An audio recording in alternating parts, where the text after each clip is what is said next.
Dios les bendiga, amados amigos y hermanos. Es un privilegio volver a estar juntos en este tiempo de estudio bíblico.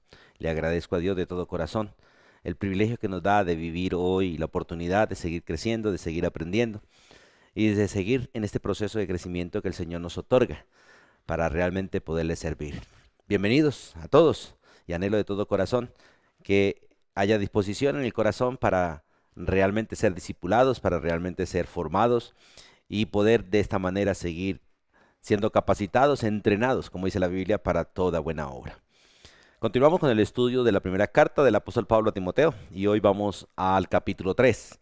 Así que vamos a orar y nos disponemos en las manos del Señor para que sea Él quien realmente por su espíritu nos enseñe, sea Él realmente quien nos forme, sea realmente Él quien obre en nosotros el privilegio y el honor de poder entender las Escrituras. Amado Dios y Padre eterno, Dios soberano, Dios todopoderoso, Padre nuestro, Padre de cada uno de los que por la gracia tuya hemos conocido a Jesucristo como tu Hijo, como nuestro Señor y nuestro Salvador.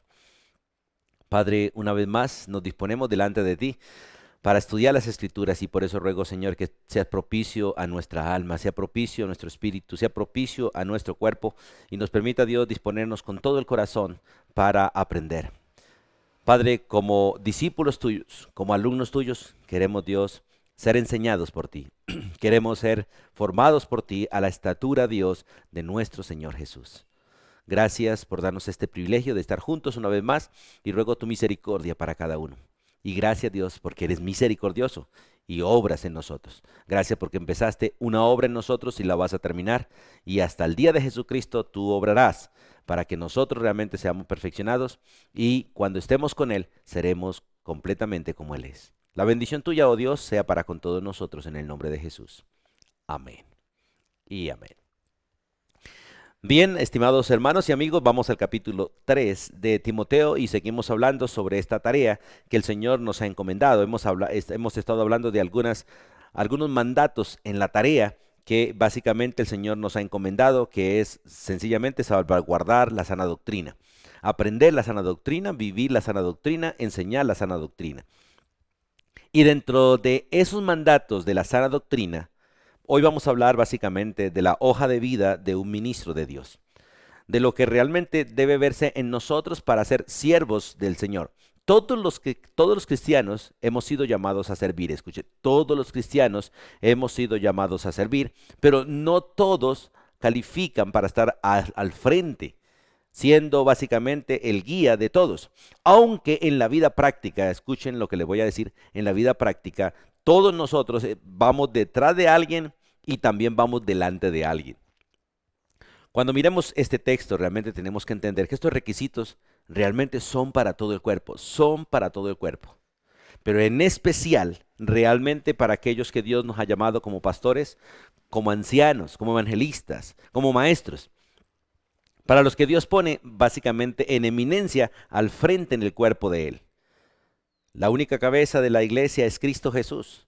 Pero Él ha puesto miembros principales dentro de la iglesia para guiar a los demás, para cuidar a los demás, para ser instrumentos de Dios a favor de los demás. Y estos requisitos básicamente que vamos a mirar en Timoteo capítulo 3, 1 al 13, y que también están en el libro de Tito, en la carta de Tito capítulo 1, son básicamente la hoja de vida de un ministro. La hoja de vida de un ministro no es cuántos años ha tenido en el ministerio, no es cuántas iglesias ha fundado, si tiene esto, si tiene aquello, es si realmente se ajusta a estos principios bíblicos.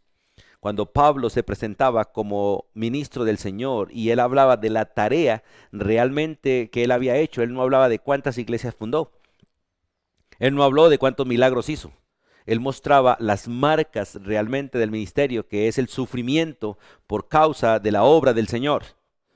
Así como la mayor obra de Cristo realmente fue la cruz, su sufrimiento por nosotros, su muerte, su sepultura y su resurrección. Él hizo miles de milagros, hizo muchas cosas maravillosas, pero realmente si Él no hubiese muerto, si Él no hubiese sido sepultado, si Él no hubiese resucitado, en vano serían todas las cosas. Por eso, cuando nosotros hablamos del servicio, realmente cuando debemos hablar de lo que Dios ha hecho en nosotros y a través de nosotros, no hablamos de los milagros ni cuánta gente discipulada, sino del precio que se ha tocado pagar realmente para servirle a Él y hacer la tarea que realmente nos ha encomendado. Así que vamos a mirar realmente estos versículos y quiero, hermanos, invitarlos a que nos examinemos a la luz de la palabra. La verdad es que cuando nos examinamos a la luz de la palabra, de alguna manera, todos, del todo, de alguna manera, nos descalificamos en alguna área. En unas cosas somos fuertes, en otras cosas somos débiles y en otras cosas pareciera que no hemos empezado todavía. Doy gracias a Dios, como dice el apóstol Pablo, que siendo como éramos y que siendo como somos, Dios nos tuvo por fieles para ponernos en el ministerio. La verdad, no deberíamos estar ahí. Pero como no es no es la fuerza de nosotros, no somos nosotros, sino la gracia de Dios en nosotros. Y como dice el apóstol Pablo, por la gracia de Dios somos lo que somos, hacemos lo que hacemos. Y por la gracia de Dios, Dios nos tiene aquí al frente de ustedes para compartir estas verdades, que la verdad, el único que está autorizado para compartirlas es Cristo Jesús por su Espíritu Santo. Pero en su gran misericordia y nos ha hecho partícipes del cuerpo, nos ha hecho funcionales en el cuerpo, nos ha dado dones para funcionar en el cuerpo y gracias a eso estamos aquí. Pecadores en las manos de Dios, enseñando a otros pecadores que están siendo formados por Dios para parecernos un día al Hijo de Dios. Y gracias a Dios porque ese día va a llegar, ese día va a llegar. Así que vamos al texto directamente y vamos al capítulo 3. Dice la Biblia, palabra fiel.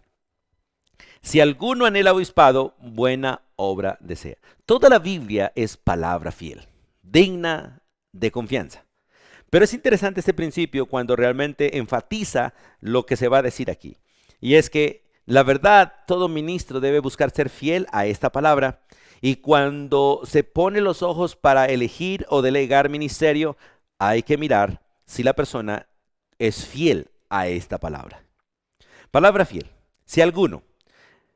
Dice la Biblia si alguno porque realmente todos hemos sido llamados al servicio. Escuche, todos hemos sido llamados al servicio y en el servicio cualquiera podría anhelar estar al frente. Y es interesante que no se trata de tener un primer lugar, se trata de ser obispo. Y la palabra obispo porque dice si alguno anhela, desea. Y una cosa es anhelar, una cosa es desear y otra cosa es haber sido llamado. Una cosa es anhelar, una cosa es desear y otra cosa es tener realmente las cualidades para hacerlo. Ahora, si no las tengo, debo seguir en el proceso de ser formado, Pero hay cosas que realmente nos descalifican para estar al frente, pero no nos descalifican para servir. Porque todo cristiano, escúcheme, todo creyente, usted y yo, niño, joven o adulto, todos debemos servir en el cuerpo de Cristo. Y todos fuimos llamados de alguna manera a cumplir funciones de obispo. ¿Qué significa la palabra obispado o ser obispo? Básicamente la palabra obispo es uno que cuida, uno que supervisa, uno que está pendiente, uno que de alguna manera se preocupa por los demás y está atento realmente de los demás en ese trabajo básicamente de cuidarnos los unos a los otros. En esta parte todos podemos cumplir funciones de obispado, pero no todos son obispos. Todos podemos cumplir funciones de obispado porque como miembros del cuerpo, miembros de la familia debemos cuidarnos los unos a los otros. Como le dije, siempre en el cuerpo de Cristo y en la funcionalidad natural del cuerpo, un miembro siempre estará dependiendo de otro y estará al mismo tiempo adelante de otro. Yo dependo de alguien, otro depende de mí y en esa misma función funciona el cuerpo. Si miramos la mano, los dedos no podrían funcionar si la mano no estuviera funcionando. La mano y los dedos no funcionarían si el brazo no está funcionando. Y el brazo no puede funcionar y la mano y los dedos si el antebrazo no está funcionando y todo no puede funcionar si no está funcionando el tronco. Y todo no funciona si no estaría pegado a la cabeza. Entonces, usted, para poder servir en el cuerpo de Cristo, debe estar bajo la autoridad de alguien, debe estar dependiendo de alguien y porque en la dependencia de ese alguien usted está dependiendo también de Cristo. Pero al mismo tiempo tiene que tener alguien que depende de ti. Entonces, en otras palabras, usted debe estar sujeto a alguien y aprendiendo de ese alguien, pero al mismo tiempo tiene que tener a alguien que depende de ti y a alguien a quien tú enseñas. Ese es el funcionamiento natural del cuerpo y en esa parte realmente debemos entender este primer versículo, es que si alguno anhela obispado, si alguien quiere realmente cuidar a los demás, buena obra desea, porque es la obra natural del cuerpo. Una obra de las que Dios preparó de antemano para que anduviésemos en ella. De hecho, Efesios dice muy clarito que realmente nosotros estamos unidos por las coyunturas. Unidos por las coyunturas a través de las cuales nos ayudamos mutuamente los unos a los otros. Dios nos ha unido por el Espíritu. Tenemos un solo Dios, tenemos un solo Señor, tenemos un solo Salvador, tenemos una sola esperanza, tenemos una sola Escritura, un solo Espíritu, porque todos tenemos un solo Padre. Y todas estas coyunturas nos unen. Somos miembros de la misma familia. Fuimos llamados por la gracia de Dios, fuimos perdonados por el sacrificio de Cristo y hay un solo camino para el cielo y es Cristo Jesús. Son muchas las cosas que nos unen, pero en especial nos une el Espíritu de Dios. Y en esa unidad cumplimos esta buena obra que es cuidarnos los unos a los otros. Y esto es parte del cuidado que realmente Dios quiere que tengamos los unos de los otros. Tristemente estamos en tiempos muy difíciles y siempre el hombre ha sido egoísta y de alguna manera el hombre siempre ha pensado en sí mismo desde el día que pecó. Desde el día que pecó, de hecho, cuando de alguna manera Eva fue engañada por Satanás, lo primero que entró fue de alguna manera la autocomplacencia. Por eso de alguna manera ella vio que a los ojos de ella el árbol era bueno. Era codiciable ante sus ojos y bueno para comer ella. Pero Dios le había dicho que no. Así que era completamente perjudicial para ella. Era mortal para ella hacerlo. Pero ella lo vio de alguna manera en su egoísmo y lo vio que era bueno para ella. No sabemos exactamente dónde estaba Adán, pero no cuidó de Eva. Y Eva tampoco cuidó de Adán. Al contrario, quiso que Adán la complaciera y comiera como ella comió, y Adán la complació comiendo como ella comió. Y los dos fueron apartados de Dios, los dos lamentablemente dejaron de cuidarse el uno al otro y cada uno empezó a buscar su propio beneficio. Como cuerpo de Cristo, Dios quiere que realmente nosotros entendamos que es una excelente obra cuidarnos los unos a los otros y es una parte funcional y natural del cuerpo. Dice la Escritura en el libro de Efesios que los miembros del cuerpo no quieren el mal de los otros miembros del cuerpo. El cuerpo se cuida a sí mismo, un miembro cuida al otro y ninguno busca su propio mal porque ningún miembro aborrece a los demás miembros porque son parte del mismo cuerpo. Pero es triste ver en la congregación cómo a veces nos aborrecemos los unos a los otros y una manera de aborrecernos es que no nos preocupamos los unos por los otros, no estamos pendientes los unos de los otros. La gente muere, la gente sufre, la gente aguanta hambre, la gente pasa por necesidades mientras que uno busca vivir lo más cómodamente posible y Dios no quiere eso.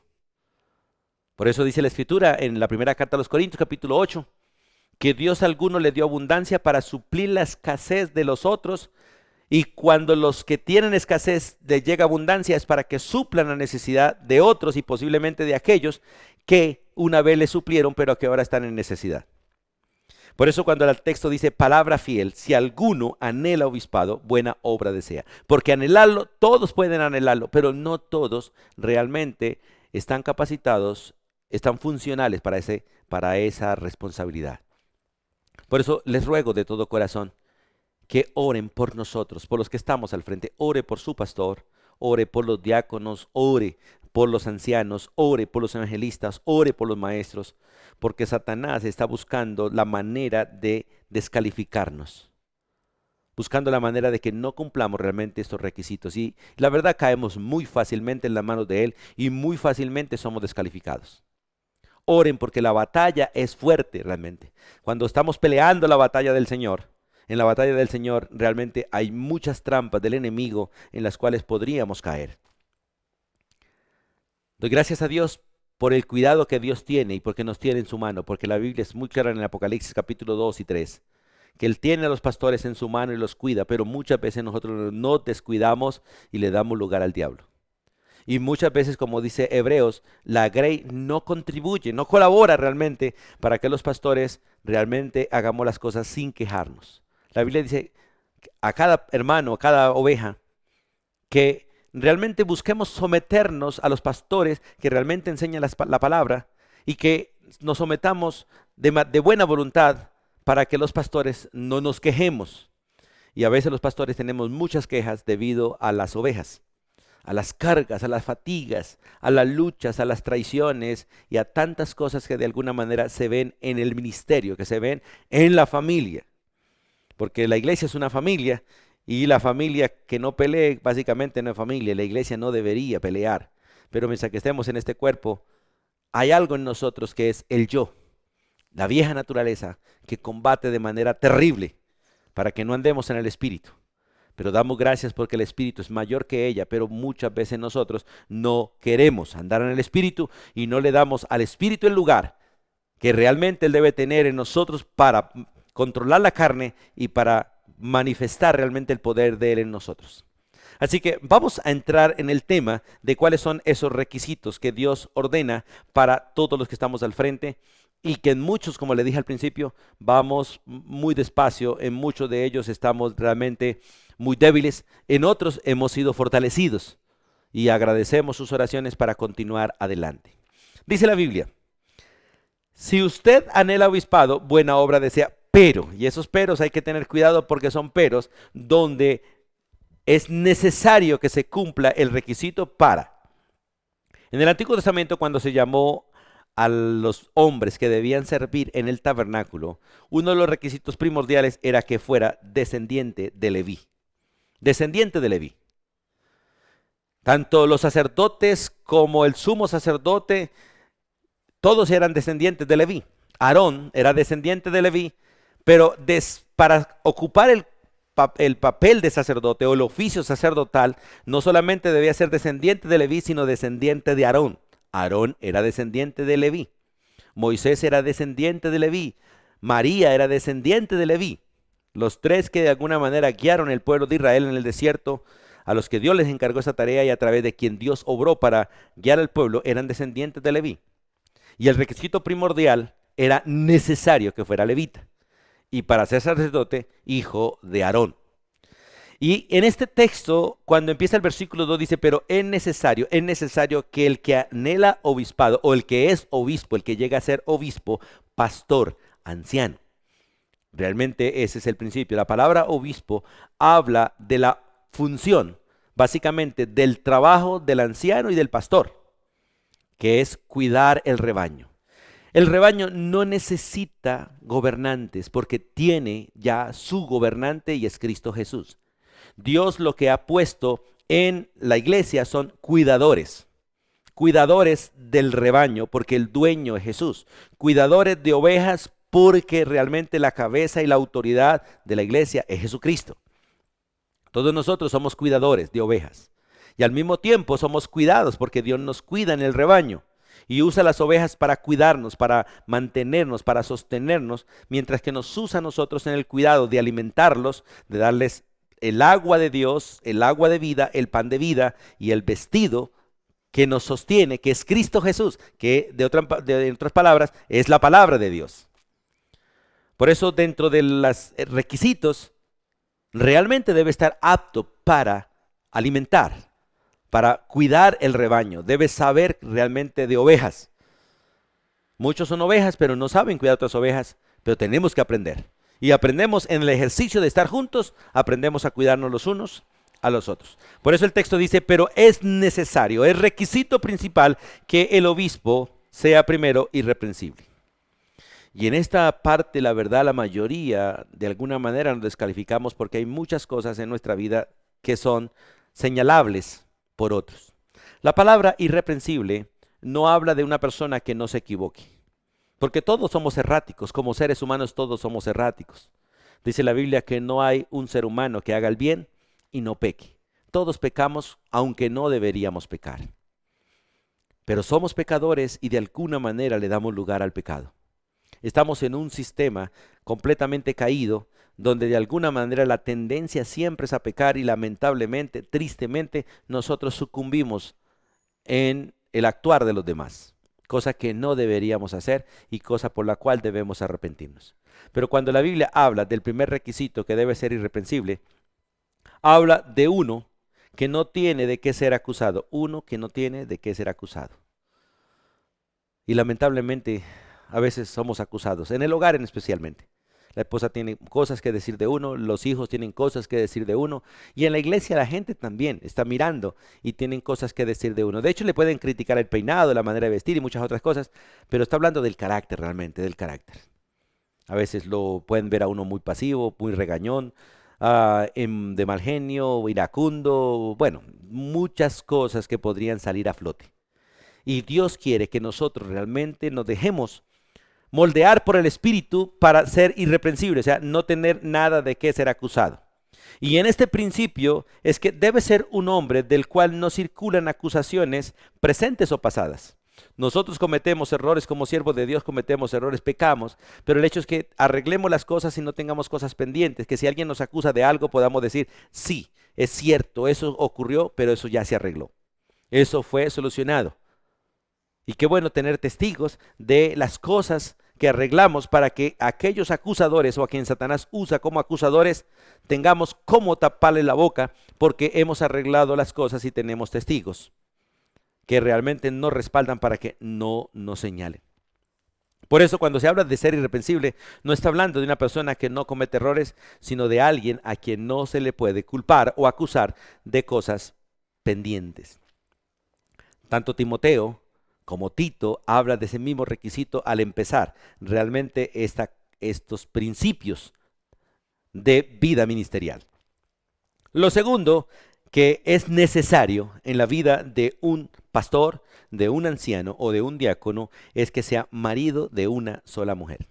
Escuche, marido de una sola mujer. No marido de una mujer sola, no. Cuando la Biblia habla de ser marido de una sola mujer, es que realmente puede ser fiel a una sola mujer, a pesar de las luchas que se presenten, es capaz de ser fiel a una sola mujer. No que vive con una sola, porque aquí hoy en día se interpreta, no, es que vive con una sola a pesar de que haya sido divorciado, no importa que haya tenido otras mujeres, no, él ahora está viviendo con una sola y se divorcia y sigue viviendo con una sola a pesar de que ha dejado la... No, es que ha podido ser fiel a una sola mujer. ¿Por qué? Porque el pastor anciano o diácono, el que está al frente, el que cuida las ovejas, debe ser un representante de Cristo, el cual no ha cambiado de novia, no ha cambiado de comprometida, porque la verdad la iglesia está en compromiso con Dios. Es la esposa del Cordero, pero aún no ha entrado en matrimonio, porque por ahora sencillamente está en compromiso. Cristo es el novio, nosotros la novia, y pronto entraremos en relación matrimonial, donde realmente estaremos con Él para siempre. Cuando habla de relación matrimonial, habla de juntarse en los dos para estar juntos por los siglos de los siglos, y va a ser pronto, muy pronto, y anhelamos que venga pronto el novio para que la novia sea sacada de su casa, de la tierra, para estar con su esposo por los siglos de los siglos, porque ese día será tiempo de gloria, tiempo de transformación, tiempo de glorificación, tiempo donde realmente descansaremos de estar en este cuerpo de pecado y estaremos con Él. Por eso el varón que está al frente no debe ser una persona divorciada, sino una persona que a pesar de la lucha natural del matrimonio, el carácter de la esposa, el carácter de él, pueda ser fiel a una sola, para que así pueda cuidar a la iglesia. Hermanos, es necesario porque esto va desde el Antiguo Testamento. Mateo capítulo 19, versículo 4, dice la Biblia que el que nos unió una vez hasta que la muerte nos separe. Y el que nos unió nos hizo una sola carne, y lo que es una sola carne no lo puede unir el hombre, tampoco lo puede separar el hombre, porque el que lo une es Dios y el que lo separa es Dios, y la separación que Dios hace entre un hombre y una mujer es con la muerte, no más con la muerte. El divorcio no es aceptado por Dios, no tiene realmente aceptación de Dios. De hecho, Dios aborrece el divorcio, aborrece la carta de divorcio, y por lo tanto el que se divorcia se descalifica para estar al frente. Escuchen, no se descalifica para servir, porque es miembro del cuerpo, sigue siendo miembro del cuerpo, porque hay perdón de parte de Dios para el divorciado, hay perdón de parte de Dios para el adúltero, hay perdón de parte de Dios para el que falla y fracasa en estos aspectos, pero se descalifica para estar al frente porque no representa a Cristo en la fidelidad por su pueblo. Dios se comprometió con una nación y ha sido fiel a esa nación a pesar de la rebelión de esa nación, a pesar de la infidelidad de esa nación, a pesar del adulterio de esa nación. Dios sigue siendo fiel a esa nación, y esto es Israel. Dios no consiente muchas de las cosas que Israel hace y no consiente la rebelión y de alguna manera el rechazo que ellos hacen de Dios, haciendo rechazo de Cristo. Pero Él se comprometió y como varón fiel, como ser fiel, sigue amando a Israel y un día la va a restaurar. Le hizo promesas, las va a cumplir porque es fiel. Por eso dice el texto que debe ser marido de una sola mujer, hombre de una sola mujer viva. Si se muere su esposa, él podría volverse a casar sin ningún problema, porque la muerte rompe el vínculo matrimonial. Pero mientras que su esposa viva, él debe ser fiel a ella, porque si no cuida a su esposa, si no es capaz de amar a su esposa, ¿cómo puede cuidar el cuerpo de Cristo? Por eso es necesario que entendamos esto, que es cuando dice marido de una sola mujer, no tiene más que una esposa viva a la vez. No es un hermano separado de su esposo, de su esposa, o uno cuya esposa lo ha dejado para vivir con otro.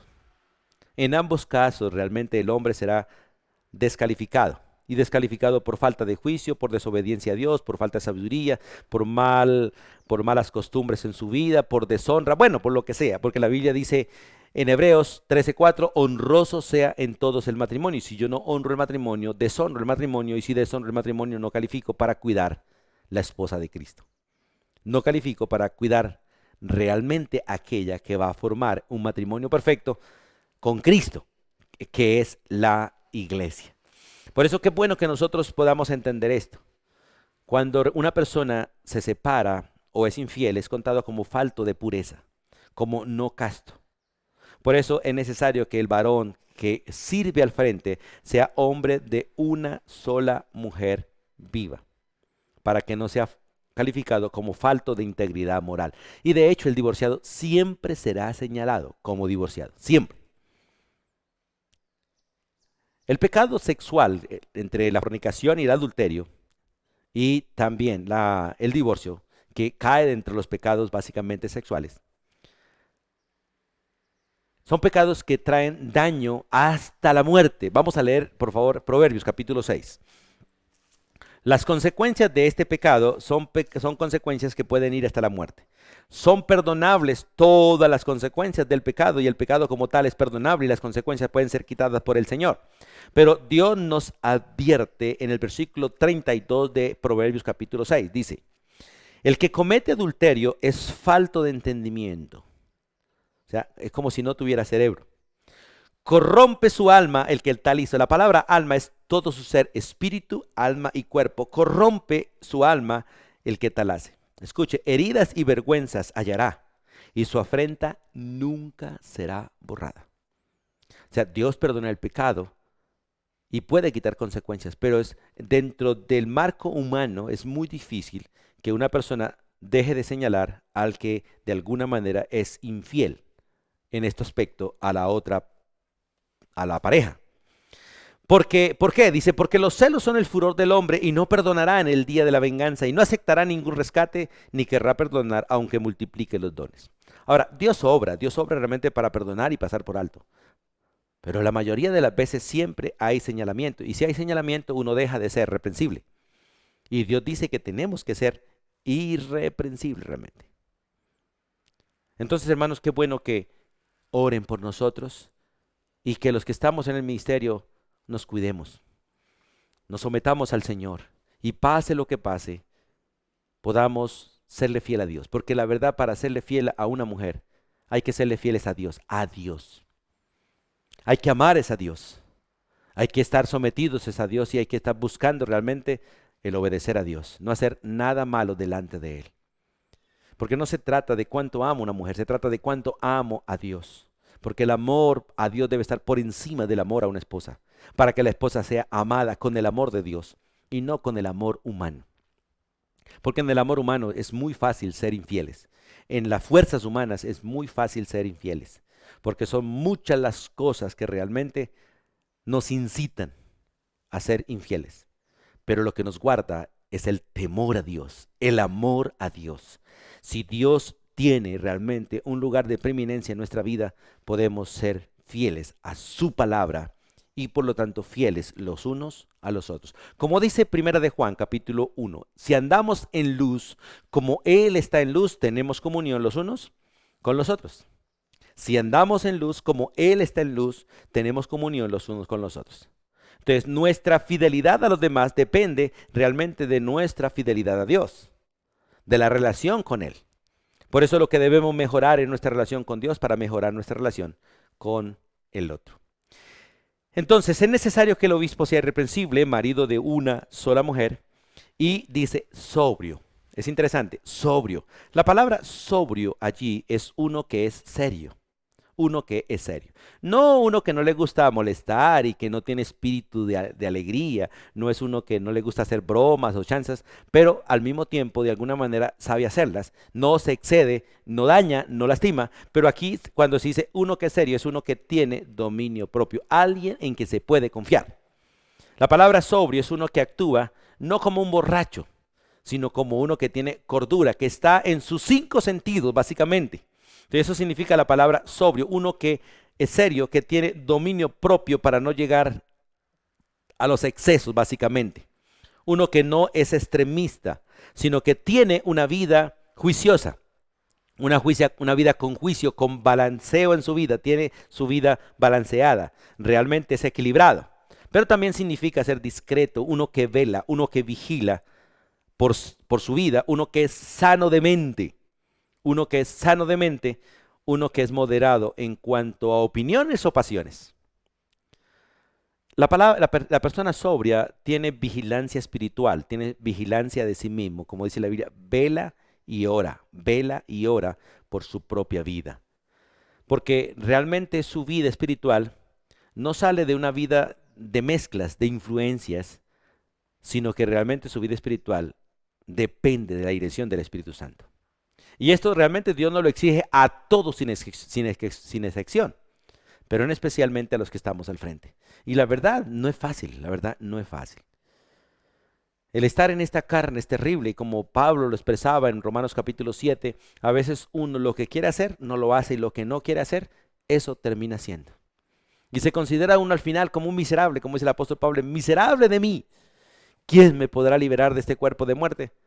Pero gracias damos a Dios por Jesucristo, que nos ha dado su Espíritu Santo, el cual realmente nos capacita para seguir adelante, para arrepentirnos, para realmente poder humillarnos y poder reconocer nuestras falencias, nuestros pecados y humillarnos delante de Él. Es necesario, escuche, es necesario que aquel que Dios pone al frente, porque una cosa es anhelar y otra cosa es ser llamado. Y es bueno que al frente estén no los que anhelan, sino los que son llamados por Dios. Porque el que es llamado por Dios es capacitado por Dios, cuidado por Dios, corregido por Dios en estos aspectos. Pero el que anhela y no ha sido llamado puede caer realmente en los lazos del diablo, en orgullo, en soberbias y en muchas cosas y hacerse daño a sí mismo y hacerle daño al rebaño. La siguiente cualidad que nos habla es de ser prudentes, prudente. La palabra prudente también se traduce sensato. Y Santiago capítulo 1, versículo 19, vamos a leerlo por favor, Santiago 1, 19. El Señor nos dice estas palabras allí en Santiago 1, 19. Dice la Escritura, por esto mis amados hermanos, todo hombre sea pronto para oír, tardo para hablar, tardo para airarse. Tardo para hablar, tardo para airarse. Esto habla de ser prudente, habla de ser prudente. La prudencia nos permite ser sensatos. En Proverbios capítulo 12, vamos allí, sin perder Timoteo, por favor. Vamos a Proverbios capítulo 12. El versículo 23 del capítulo 12 de Proverbios dice de la siguiente manera: el hombre cuerdo, el hombre sensato, el hombre prudente, encubre su saber, mas el corazón de los necios publica su necedad. En el capítulo 14, versículos 15 y 16 dice, el simple todo lo cree. El simple es el contrario al prudente, contrario al sensato. Mas el avisado mira con Mira bien sus pasos. Ser prudente es ser sensato, es ser una persona avisada, advertida, que de alguna manera hace caso. El sabio teme y se aparta del mal, mas el insensato se muestra insolente y confiado. Ser imprudente es de alguna manera ser confiado en uno mismo. Uno tiene que aprender a confiar en el Señor, pero tiene que aprender a ser prudente en su actuar. Y muchas veces somos demasiado imprudentes. Por eso, qué bueno que nosotros entendamos la escritura. Y el versículo 18, el mismo capítulo 14 de Proverbios dice, los simples heredarán necedad, mas los prudentes se coronarán de sabiduría. Mas los prudentes se coronarán de sabiduría. Hermano, qué bueno es aprender a ser prudente y Dios quiere que nosotros seamos prudentes. Yo he cometido demasiadas imprudencias, pero han sido parte del proceso de Dios para irme enseñando prudencia y necesito aprender prudencia, porque todavía en muchas cosas cometemos imprudencias. Por eso, de alguna manera, la Biblia nos muestra que para tener gente en el liderazgo debemos tener gente también madura, gente que de alguna manera haya transitado el camino de la juventud, el camino de la imprudencia, que es la juventud, el camino de la vanidad, y hayamos aterrizado los pies, que de alguna manera ya nuestra vida de deseos y pasiones ya se haya calmado, y de alguna manera estemos aterrizados, ya sabemos lo que realmente necesitamos, ya sabemos realmente lo que es correcto y lo que es incorrecto. Ya de alguna manera hemos pasado esa vida de vanidad, esa vida de juventud y hemos aterrizado. Ya de alguna manera están saliéndonos canas y de alguna manera sabemos lo que es necesario en la vida. Y no estamos detrás de los deseos de la carne, de los deseos naturales del ser, sino que de alguna manera estamos conscientes de qué es bueno y qué es malo. Por eso en el liderazgo de Israel, por lo general, no se colocan jóvenes, sino personas maduras y en especial los que de alguna manera tienen canas. De que de alguna manera tienen canas. Lamentablemente en el sistema de nosotros, la mayoría de la gente que está yendo al frente son jóvenes, jóvenes sin experiencia, jóvenes imprudentes, jóvenes insensatos, jóvenes que de alguna manera son necios. Y de hecho la Biblia dice que cuando Dios está molesto con las naciones, molestos con el pueblo, pone al frente mujeres y jóvenes. Cuando se habla de mujeres es porque es fácil de ser manejadas, fácil de ser engañadas. Y no es bueno que una mujer esté al frente, dice la Biblia, no es bueno, no es correcto que una mujer esté al frente porque Dios no la diseñó para estar al frente llevando autoridad. Pero tampoco un joven, porque la imprudencia, la falta de sobriedad, lo hace básicamente de alguna manera señalable. Y Dios quiere que seamos irreprensibles. Y la verdad eso no llega de la noche a la mañana. De la noche a la mañana. Y gracias a Dios por los hermanos que tienen paciencia con uno, que le pasan por alto muchos pecados, muchos errores y no los señalan. Gracias a Dios por ellos y gracias por aquellos que tienen paciencia con nosotros, pero tenemos que avanzar hacia la madurez para poder cuidar realmente el rebaño como se debe cuidar. La prudencia realmente es inteligencia puesta en práctica.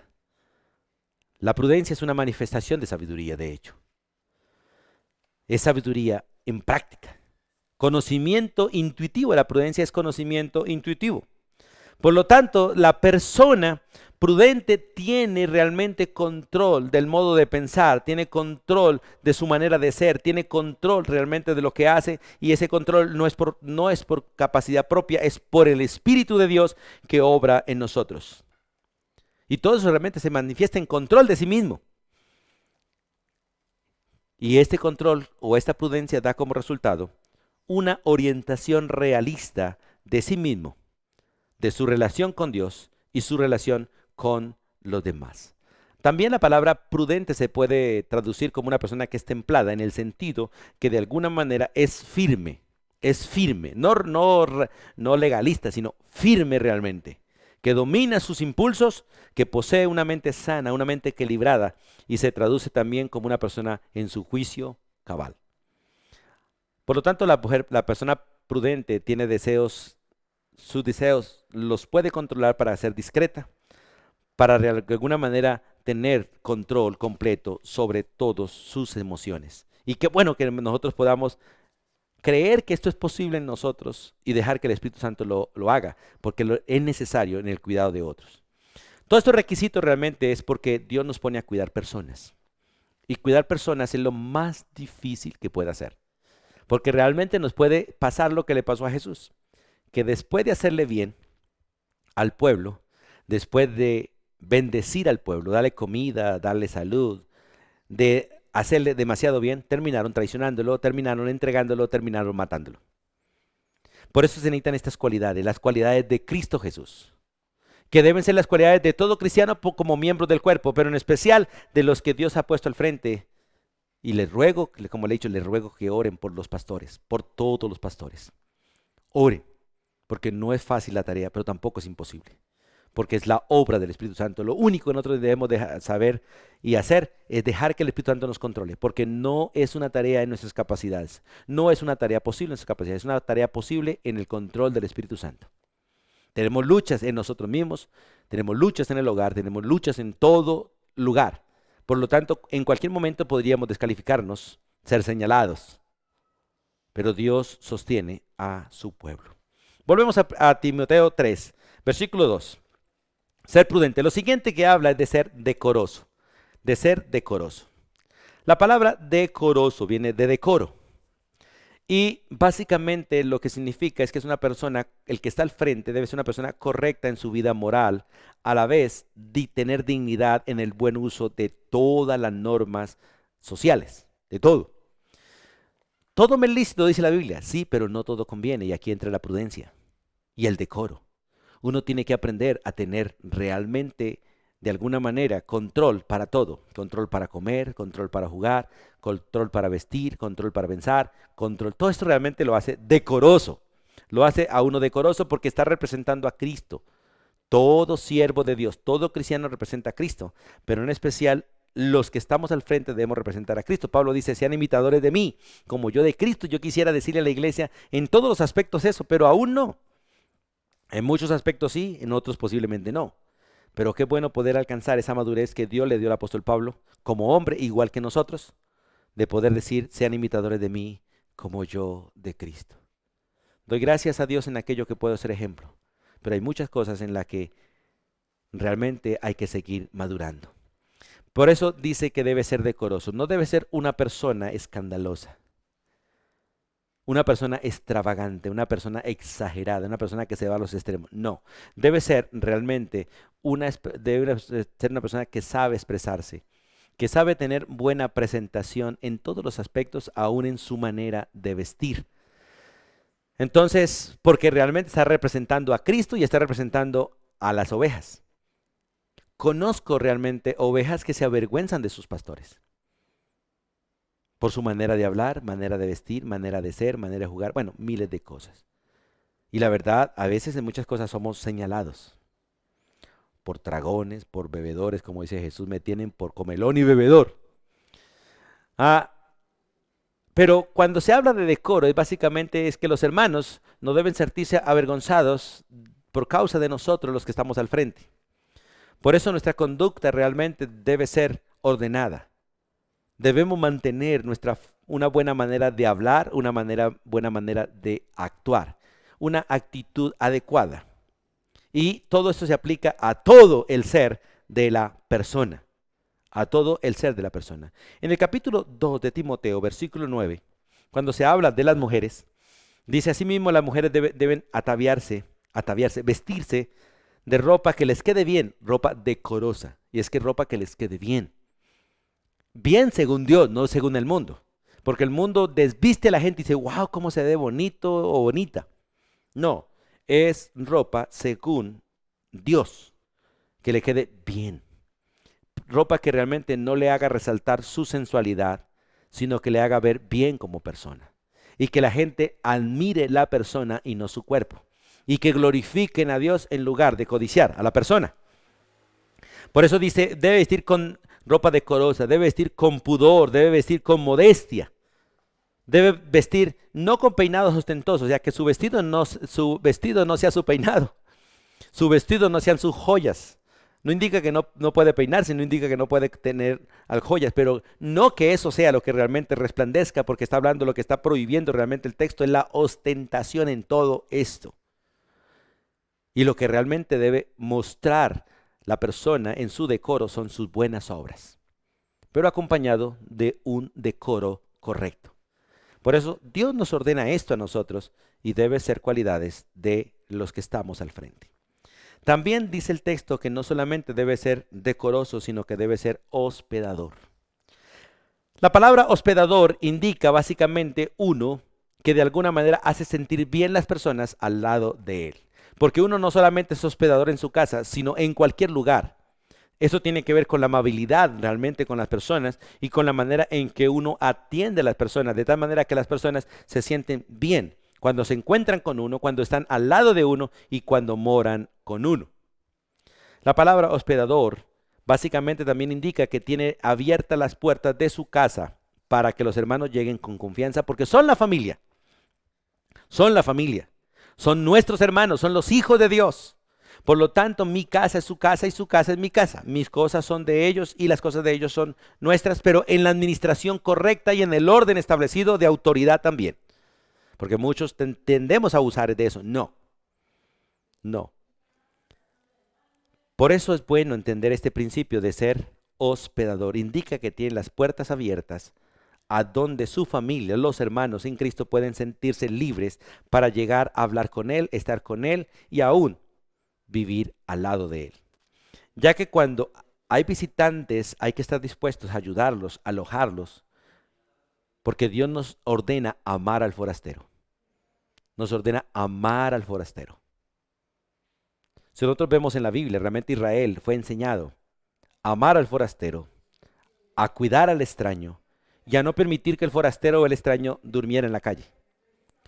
Por eso, la Biblia muestra que los judíos por lo general tenían una pieza o hacían una pieza fuera de su casa, pegada a su casa, para atender, hospedar al forastero.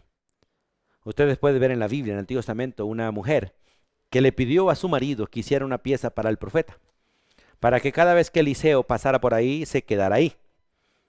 Eso significa hospitalidad. Puso una mesa, puso una cama y puso luz allí, para que el profeta tuviera comodidad, se quedara y también atendía sus necesidades alimenticias. Hospitalidad. Y dice la Biblia que muchos en su hospitalidad hospedaron ángeles. Abraham hospedó ángeles en su hospitalidad. De hecho, también el sobrino de Abraham, Lot, hospedó ángeles en su hospitalidad. Y no sabemos nosotros si Dios nos ha permitido de pronto en alguna circunstancia también, de alguna manera, hacer lo mismo. Y gracias a Dios realmente porque nos permite ser hospitalarios, pero hay que aprender. Y el siervo de Dios tiene por requisito que ser hospitalario. No debe ser una persona que pone mala cara y mala actitud cuando llega alguien a la casa, sin importar la hora que llegue. No importa si llega a la hora del desayuno, al almuerzo, a la comida, cuando uno está durmiendo. El hospitalario se dispone para atender, para ayudar. Por eso, hermanos, es necesario, dice la Biblia, el que anhela obispado es necesario que cumpla requisitos. Los siervos en la iglesia, los pastores, los ancianos, no se nombran por votación. No se alza la mano para decir estoy de acuerdo con ese, no. Se nombran por requisitos. Ellos deben ir cumpliendo requisitos, por eso se forman en la práctica, en el ejercicio de servir. Todo lo que es liderazgo en la iglesia se forma en el ejercicio de servir, no en el señalamiento o en la escogencia a dedo, no. Tampoco los pastores se forman por ir a un seminario, en el seminario dan conocimiento, pero la formación del carácter se da en la práctica. A veces creemos que porque va a un seminario ya es pastor, no lo es. En el seminario se quiere conocimiento de la palabra, se quieren herramientas para estudiar las escrituras, pero realmente el ministerio se califica en la práctica. A Jesús lo seguían muchos.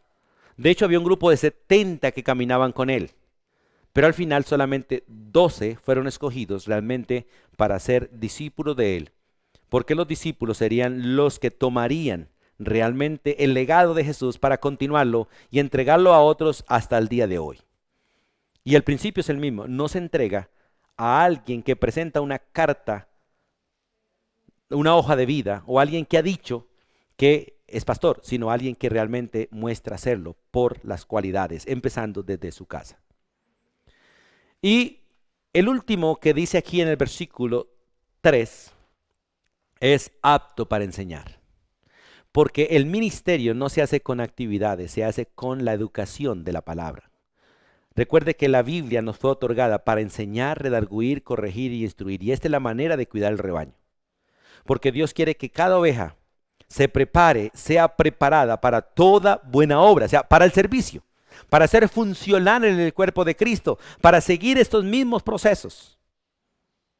Y es necesario, la mayoría a veces creen que ser cristiano es ir a un culto. No, ser cristiano es una vida de capacitación, es una vida de entrenamiento para ser semejante al maestro y en este caso a Cristo.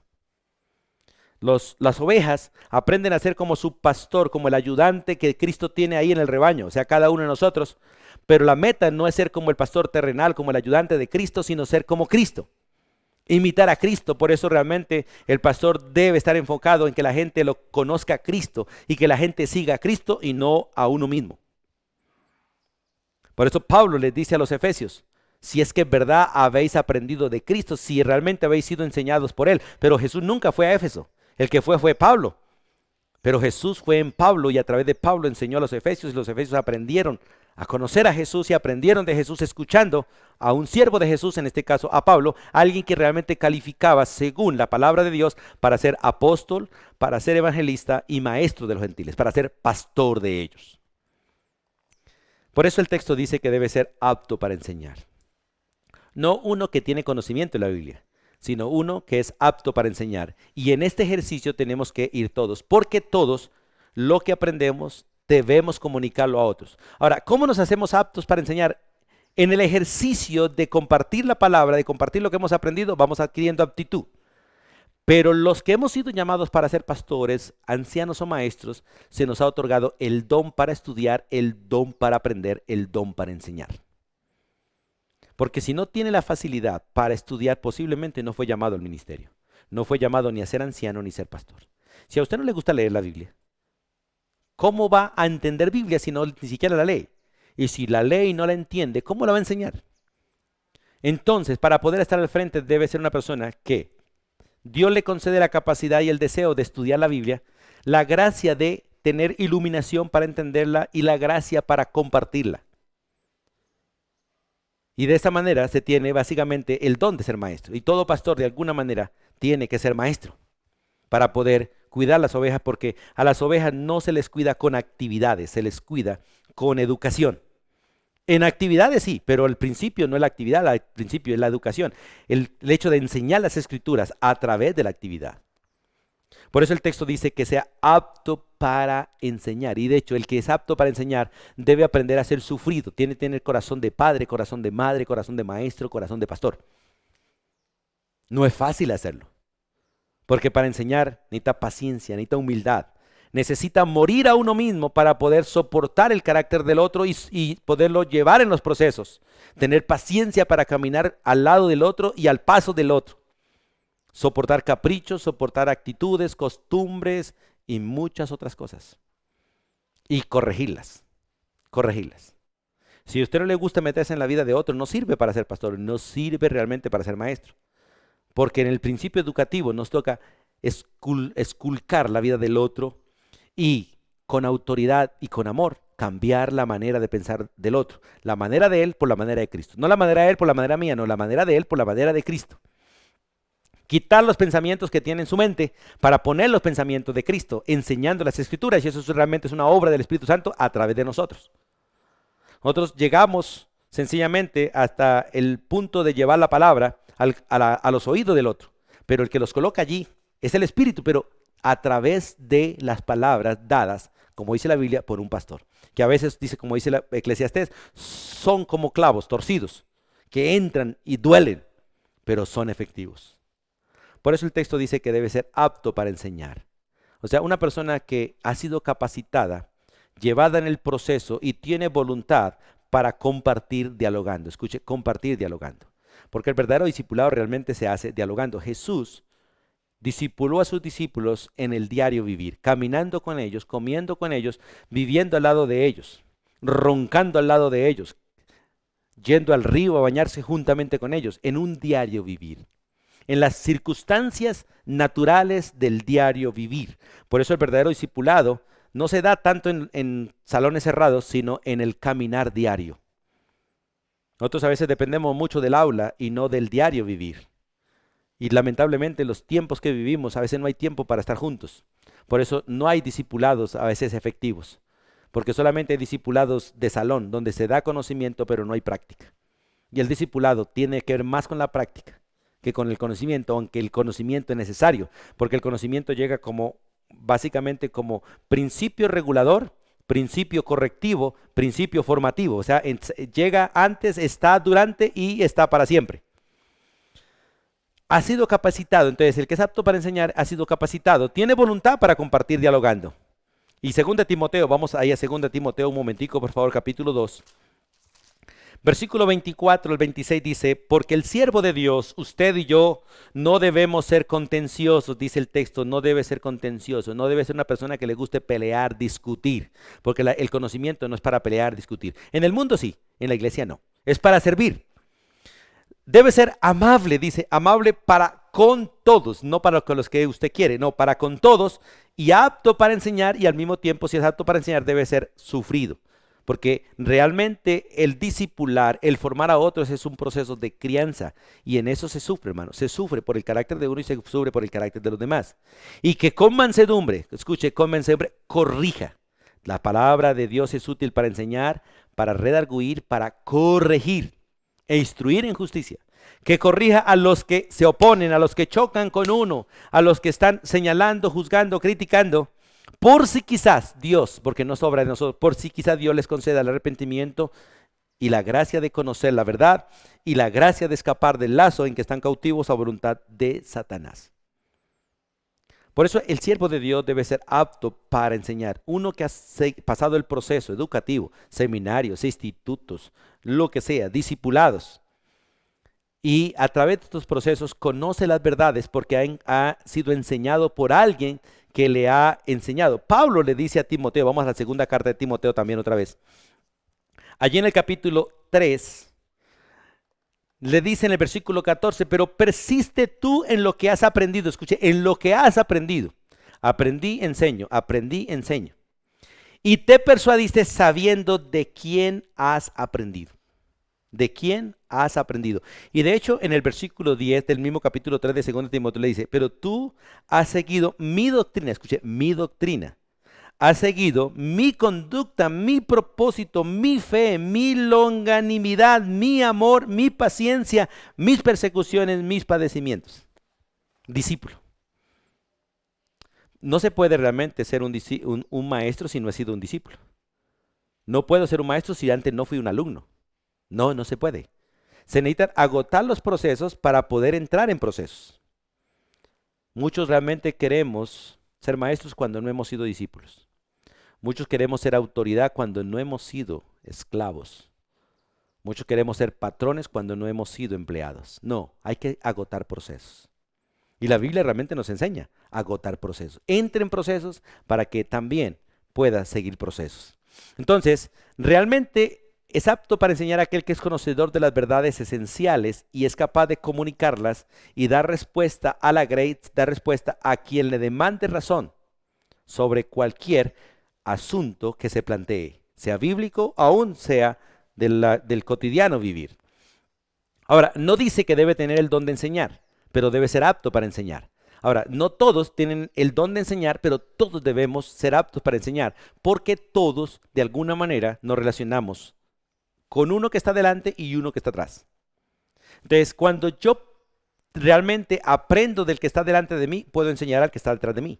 Cuando yo me sujeto al que está delante de mí, el que está detrás de mí puede sujetarse a mí. Es una cadena que no se debe romper y no se rompe porque realmente la une el Espíritu Santo. Solamente que nosotros nos descuidamos y no nos damos cuenta que estamos en ese proceso.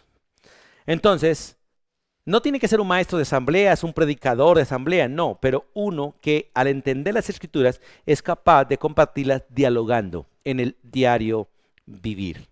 Y esa es una persona apta para ser obispo, para ser un cuidador de hermanos en la iglesia. Todos debemos cuidarnos a todos, pero hay algunos que realmente les ha sido dado, realmente por Dios, esa gracia de cuidar familias, de cuidar individuos, de cuidar congregaciones. En Primera de Pedro, capítulo 3, versículo 15, y vamos a terminar con este texto. Primera de Pedro capítulo 3, versículo 15. Dice la escritura de la siguiente manera: santificad a Dios el Señor en vuestros corazones y estad siempre preparados para presentar defensa con mansedumbre, con control y reverencia, con respeto a Dios, ante todo aquel que lo demande o demande razón de la esperanza que hay en vosotros. Apto para enseñar, apto para compartir, cualificado realmente o calificado realmente para hacer la tarea de llevar las buenas nuevas a otros. Pablo, por el Espíritu, dice en 1 Corintios capítulo 4 que nosotros somos vasijas de barro, en las cuales Dios ha colocado su gracia, su conocimiento, su evangelio. Porque somos fáciles de partir, pero somos adecuadas para llevar un mensaje. Solo que tenemos que ser formados para poder dar ese mensaje con la honra y con el valor del mensaje y con la honra y el valor de aquel que es dueño del mensaje. O sea, esto es Dios. Necesitamos ser formados realmente, por eso necesitamos cualificar, necesitamos calificar realmente en los procesos. No es para todos, pero el llamado es a todos. Y qué bueno que usted se disponga en la mano de Dios y a pesar de sus falencias, de sus pecados y sus errores, pueda decir: Señor, heme aquí, heme aquí. Uno de los que dijo heme aquí en la Biblia fue Elías. Pero antes de decir he aquí yo soy, de labios inmundos y habito en un pueblo de labios inmundos. Pero Dios tomó un carbón de las brasas y santificó su boca. Dios quiere santificar tu boca y todo tu ser para ser un instrumento en la mano de Dios. Y pregúntele a Dios: yo quiero cuidar a los demás y quiero ser cuidado por los demás. Y empieza a dejarse capacitar. Empieza el proceso de estar bajo autoridad para seguir el proceso de ser formado en el cuidado de ti mismo y luego aprender a cuidar a otros. Dios sabrá qué hacer contigo. Si te llamó a estar al frente, te pondrá al frente. Pero si no, allá atrás, cuidarás a los que están al lado tuyo, cuidarás a los que van detrás tuyo, porque somos parte de un cuerpo. Muchos de los miembros del cuerpo no son visibles, pero son los más importantes. No necesito estar al frente para cuidar de otros. Necesito sencillamente disponerme y Dios obrará para ser funcionales en el cuerpo de Cristo. Dios bendiga tu vida, bendiga la mía y nos permita ser instrumentos de bendición para otros y realmente aprender a cuidarnos los unos a los otros. Vamos a orar y vamos a dar gracias a Dios por el honor de ser parte de su cuerpo y el privilegio que tenemos de ayudarnos mutuamente. Soberano Dios y Padre eterno, en el nombre de tu Hijo Jesucristo y con gratitud en nuestro corazón, nos acercamos a ti. Gracias por tenernos por dignos, Dios. No siendo dignos, nos tienes por dignos de estar en el cuerpo de Cristo. Y de poder, Dios, ser funcionales en el cuerpo de Cristo, de ser siervos en el cuerpo de Cristo y podernos ayudar mutuamente. Ayúdanos a no amar posiciones, a no anhelar posiciones, pero sí, Señor, desear ayudarnos mutuamente, servirnos mutuamente, cuidarnos mutuamente. Que de la manera que tú obras en mí a través de otros, yo pueda hacerlo con otros, bajo la misma gracia tuya, Señor. Pedimos perdón y reconocemos, Dios, que hemos sido muy descuidados, que muchas veces nos ocupamos solamente de nosotros y nos centramos en nosotros y hemos dejado de cuidarnos unos a otros. Y pido misericordia, Dios, para todo tu pueblo. Y gracias por perdonarnos, gracias por limpiarnos en la sangre de Cristo. Gracias por ser el Dios perdonador. Padre, restaura tu iglesia, levanta tu iglesia. Y en estos tiempos difíciles de tanta apostasía, permítenos estar firmes y seguir, Señor, aprendiendo, viviendo y enseñando la sana doctrina. La bendición tuya sea para todo tu pueblo, en el nombre de Jesús. Amén y amén. Amados hermanos, Dios les bendiga. Nos vemos con la gracia de Dios en el próximo estudio. Bendiciones para todos.